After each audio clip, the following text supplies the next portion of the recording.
And welcome back, everybody. Rusty here with the Rugby Review. Going to be taking you through week 3 of the autumn international test games that have been happening all over the rugby universe. So our first game that we're going to take a look at here is Samoa versus Namibia. So we have Samoa 26, Namibia 8. Now what's so important about this game is this was a qualifying game for the Rugby World Cup. So Samoa, Namibia, Belgium, and Brazil are all in a tournament right now. And they're playing for one of the final spots for qualifying for the World Cup. So this was a semi-final game. Winner here, obviously Samoa, is going to play Belgium. Winner of that game qualifies for the World Cup. So with that being said, let's take a look at the stat line here of this particular game. You have Samoa in the black ink. Namibia is going to be in the blue ink here. Now we're just going to dive right in, zoom in on the top half here. Now again, Samoa's in the black ink, so if we take a peek at possession and territory, very much favored towards Samoa. If you had a chance to watch this game, you definitely saw that Samoa was the team playing offense most of the time. They were camped down in Namibia's half a good chunk of the day, and they were just running the ball quite a bit more than the Namibian team was. So again, if you look at possession territory, definitely favored towards Samoa. If you slide down a little bit on the sheet here with the tackle stat, this really emphasizes the point of Samoa was more of the team playing offense and Namibia was the team playing defense. So you have Samoa making only 71 tackles during the course of the entire game versus 151 for Namibia. Again, just drives home the point of Samoa being the team playing offense most of the time and Namibia being the team stuck playing defense. So if we move a little further down our stat sheet here, that point is very much emphasized looking at the defenders beaten line and the clean breaks line. Samoa had 25 defenders beaten, which translated into 8 line breaks or 8 clean breaks. Again, Samoa was the team playing offense most of the time. Those clean breaks, the defenders beaten, absolutely emphasize that point. What I will say, Namibia did a great job turning the ball over at the breakdown. That was the one bright spot that they had during the whole game. So if they're looking for any small detail to peg as a little win for the day, turnovers won, top line here on this slide. 10 turnovers won for Namibia versus just 2 for Samoa. So again, if Namibia is looking for a little something, a little win, it's their jackling around the rucks that really shined during the course of the game, despite Samoa being a much more dominant team on this day. So our next game we're going to move into is Italy versus South Africa. We have Italy 14, South Africa 32. Now this was an interesting game here because this was the second week in a row where South Africa had a player permanently sent off with a red card. This particular week, it happened about the 10-11 minute mark in the first half, so South Africa is playing 70 some odd minutes, down a man, 14 on 15. So a really good win for South Africa. But the scoreline, I think, doesn't give Italy enough justice. So let's take a look at the stats here. What you'll see is this is a fairly even stat sheet between both Italy in the black ink and South Africa in the green ink. Overall possession and territory stats, yes, favor South Africa, but it's not a big favorite. It's just a little bit. nothing too crazy. Looking down a little further, tackles made favoring Italy, kind of showing that they were playing defense a little bit more than South Africa was, which you can also see that with the possession and territory stat. Now, what I want to zoom in on truly is the meters gained stat. I think that is what really tells the story here, where you have 164 meters gained for Italy versus 303 for South Africa. To me, that's just showing South Africa is doing a very great job breaking through the line and making a lot of meters when they had their possession of the ball. It's being very efficient, very clinical, and they ended up getting a lot of scoring opportunities later in the game. About the 70-minute mark is when Italy really tired out, and that's when South Africa took the advantage to stretch the lead, kind of blow out the lead a little bit for this victory. Now our next game, probably the most anticipated of the week, it was the England versus New Zealand game. This was a very strong performance by England here. Very full 80-minute game. And let's just go right into the stats here. We've got England in the red ink, New Zealand in the black ink. We're just going to zoom immediately in onto the top half here. This is, if I remember correctly, probably the third week in a row where England has utilized dominant defensive effort to fuel offensive efficiency. So look at the possession, look at the territory stat. Definitely in favor of New Zealand here. Not a crazy amount, but definitely in favor of New Zealand, who's in the black ink. Now, if we look down at our tackle stats here, this is again showcasing England was the team playing defense the majority of the time, but was very clinical and very effective on offense. So look at the tackles made stat, 191 for England versus just 120 for New Zealand. Big, huge difference there. Just showing England being the team on defense more. However, look at the bottom of the slide here, meters gained. 464 versus 371. It's a huge difference for a team that was playing defense the majority of the game. Again, another week of England being very clinical and very effective on offense while having a very, very dominant high-pressure defense. So if we look a little further down the stat sheet here, I think this is emphasized with defenders beaten and clean breaks. So we have defenders beaten 17 for England and 24 for the All Blacks. However, if you look down at clean breaks, the 17 defenders beaten for England translated into 9 clean break opportunities, 9 fast break opportunities. So again, despite the fact that England was playing a lot of defense, they used that to fuel high energy, highly efficient offense.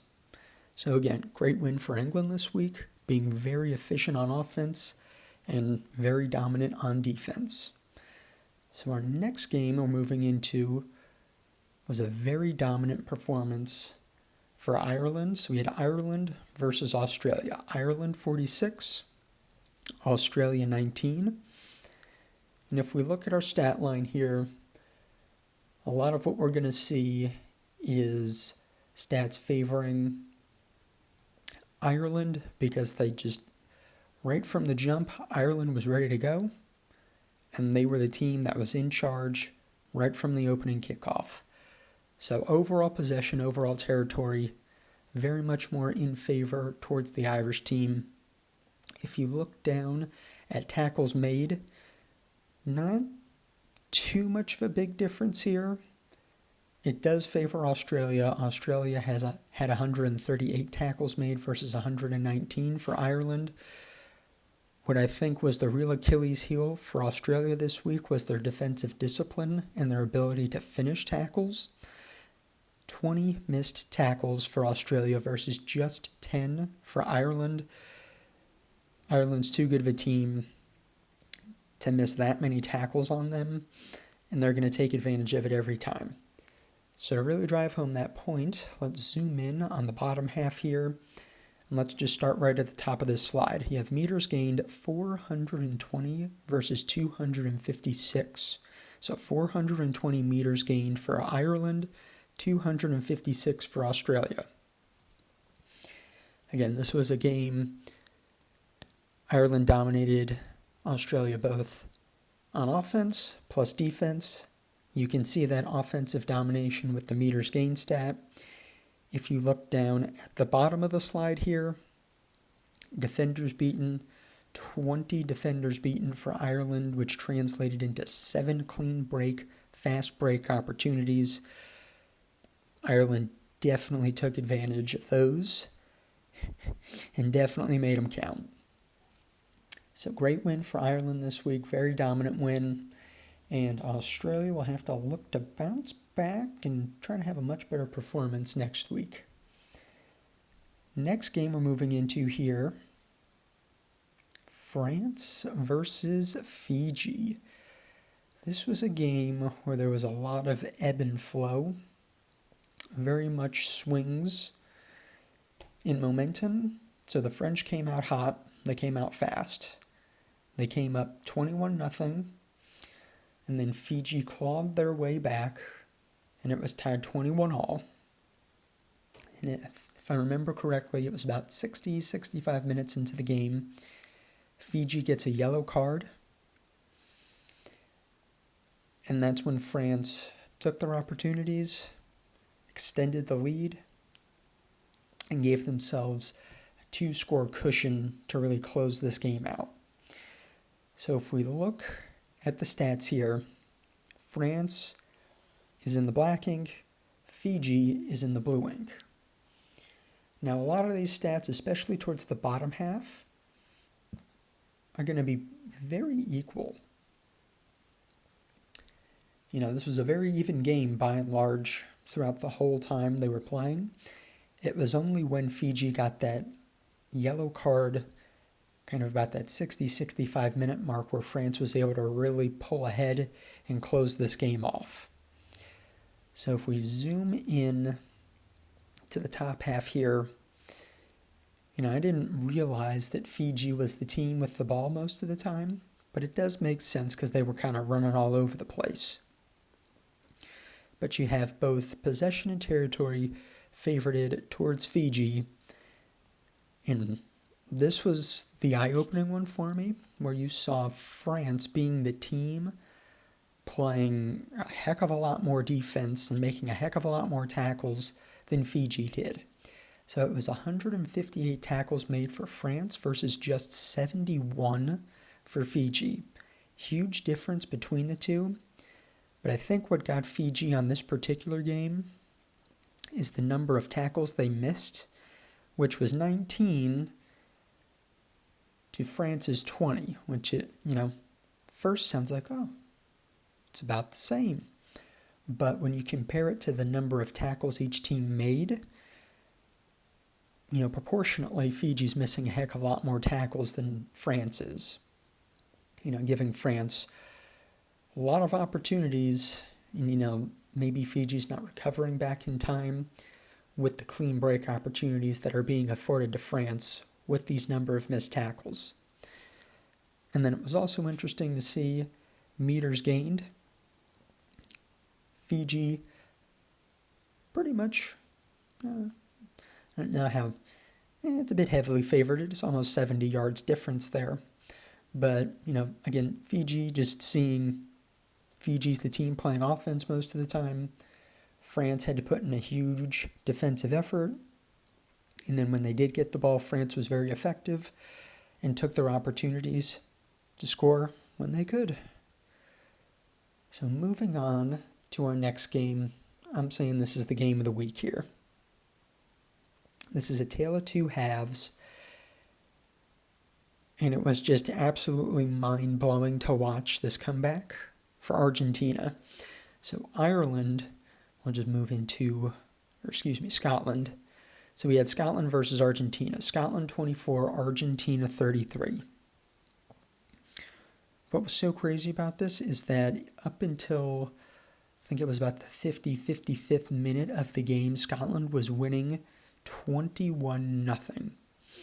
Argentina sends in a new wave of subs and then goes on this crazy 33-point scoring spree to very handsomely win this game. So if we look, possession territory, kind of a mixed bag here. But I think, again, it was this last 30 minutes of the game where Argentina just put this onslaught on Scotland and made them have to work so hard. So if you look at the tackles made stat for both of them, 224 for Scotland, 161 for Argentina. It's a huge amount of tackles for Scotland. It's not a small number for Argentina, but sheesh, it's so much more. Over 200 tackles made in a game is just a massive number. And then to emphasize the point where Argentina just started running wild for that last 30 minutes, look at the meters gained at the bottom of the slide here. We have 398 meters gained for Scotland, which is a big number. But Argentina ended up having 593 meters gained on this game. Absolutely huge number, in which they would have needed to do that to overcome that 3-try deficit. So if we move a little further down the stat sheet here, I think defenders beaten plus the clean breaks really emphasizes Argentina running wild and taking their opportunities when they had them. 28 defenders beaten, leading to 12 clean breaks, 12 fast break opportunities. Argentina's being very, very effective with the opportunities when they had them. In addition, penalties conceded. Only 10 for Scotland, which isn't a big number, but when compared to 5 for Argentina, that's a lot more ill-discipline for Scotland. That was allowing Argentina to just take opportunities when they had them. Now, the last game of the week that I was able to watch was Georgia versus Canada. So we had Georgia 38, Canada 17. And honestly, I was pretty surprised with how well Canada played versus Georgia. I mean, the scoreline doesn't really do it justice. But if we zoom in here, overall possession, overall territory, heavily favored towards Canada. You have 60+% on both possession and territory for Canada, which led to a really big defensive effort for Georgia again for a second week. So you can see that with the tackles made stat here. Tackles made, 169 tackles for Georgia to only 69 tackles made for Canada. Again, just emphasizes the point of Canada having the majority of the ball and Georgia having to put in a huge defensive effort. However, Georgia, very effective, very efficient with the little ball they did have. If you look at meters gained at the bottom of the slide here, 458 meters gained for Georgia versus 376 for Canada. You know, you would figure if Canada is having so much more possession, so much more territory, you'd figure they'd be the team having more meters gained. However, Georgia did a great job at being very efficient and effective with the little ball they did have. And if we move further down the stat sheet here, defenders beaten, 27 defenders beaten for Georgia versus 21 for Canada. That led to Georgia having 10 clean break or 10 fast break opportunities versus just 4 for Canada. So just a huge difference on the clean break opportunities that were taken from the amount of defenders that were beaten, highlighting and showcasing Georgia being the much more efficient team when it came to the offensive side of the ball. So that's it for this week. I hope everybody enjoyed watching the games, and I hope you all enjoy the games that are going to be had for this up and coming week. Goodbye for now, and I will see you next time.